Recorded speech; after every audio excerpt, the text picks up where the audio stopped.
Umunyeshuri yabwiye umumenyi uturuka mu gihugu cy'Ubuyapani ati: "Ndashaka ko unyigisha isomo rizamfasha mu buzima bwanjye bwose."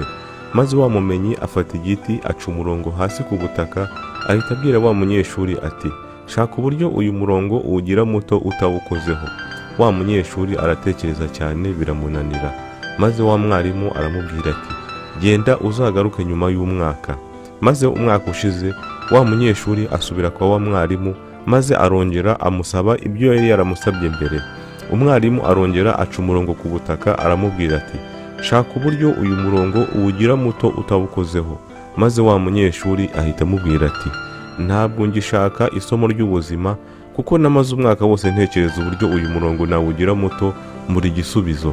Ese birashoboka ko wambwira uburyo uyu murongo nawugira muto ntawukozeho?" Maze wa mumenyi afata igiti aca umurongo munini cyane iruhande rwa wa murongo wa mbere, maze aramubwira ati: "Reba, wa murongo wa mbere ubaye muto."